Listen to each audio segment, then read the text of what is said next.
પાટણ જિલ્લાના રાધનપુર તાલુકાના કુણસેલા શેરગંજ ગામ ખાતે સોમનાથ મહાદેવ સમિતિ અને સમગ્ર ગ્રામજનો દ્વારા ભવ્ય પ્રાણ પ્રતિષ્ઠાનું આયોજન કરવામાં આવ્યું હતું અને આ દિવ્ય અલૌકિક માંગલિક પાવન પ્રસંગે પ્રથમ દિવસે મોટી સંખ્યામાં લોકો ઉપસ્થિત રહ્યા હતા. આવેલા મહેમાનોનું પુષ્પગુચ્છ શાલ અર્પણ કરી સ્વાગત કરાયું હતું અને ભાવિક ભક્તો સાથે સાધુ સંતો પણ ઉપસ્થિત રહ્યા હતા.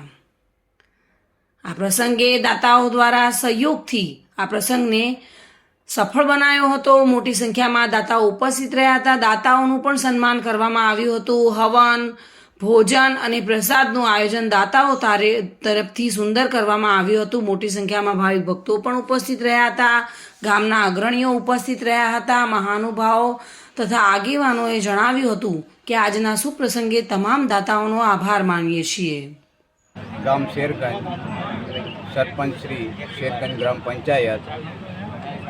આજે શેરગંજ ગામમાં શિવ પરિવાર પ્રતિષ્ઠાનો મહોત્સવનો શુભારંભ તારીખ 20/2/2022 અને એની પૂર્ણાહુતિ 22/2/2024ના રોજ તેની પૂર્ણાહુતિ થાય છે.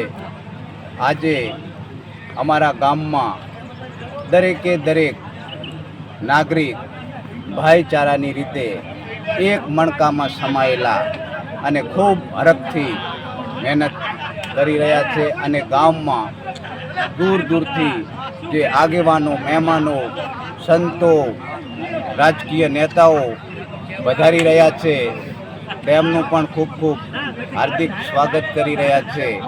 અમને કે ભગવાન જ્યાં ટુકડો હોય ત્યાં હરી ટુકડો હોય એ રીતનું આપણા સંતોએ બધાએ કીધેલું છે ને આપણા ઘરે સંતોના પગલાં પડ્યા હતા અને એ ટાઈમે કીધું હતું કે જે સેવા અથાઈ કરવી અને જ્યાં અંગ દેવાય ત્યાં દેવું અને જ્યાં ભગવાન ટુકડો હોય ત્યાં ટુકડો હોય ત્યાં ભગવાન ટુકડો હોય.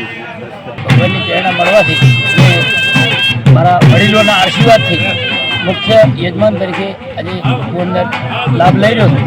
એમાં અમારા ગામમાં સાધુ સંતો, વડીલો બધા ખૂબ વધારવાના છે અને આજનું જે વાતાવરણ છે રામરાજ્ય જેવું અમારા આખા ગામનો ઉત્સાહ, રામરાજ્ય જેવો ઉત્સાહ ચાલી રહ્યો છે અને બધાએ આનંદ વિભવથી આ શિવ પરિવાર પ્રાણ પ્રતિષ્ઠાનો ઉત્સવ ઉજવી રહ્યા છે.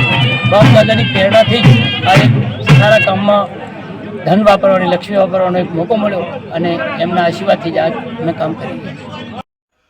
વસંત કડિયા સાથે bureau report, today Gujarati news.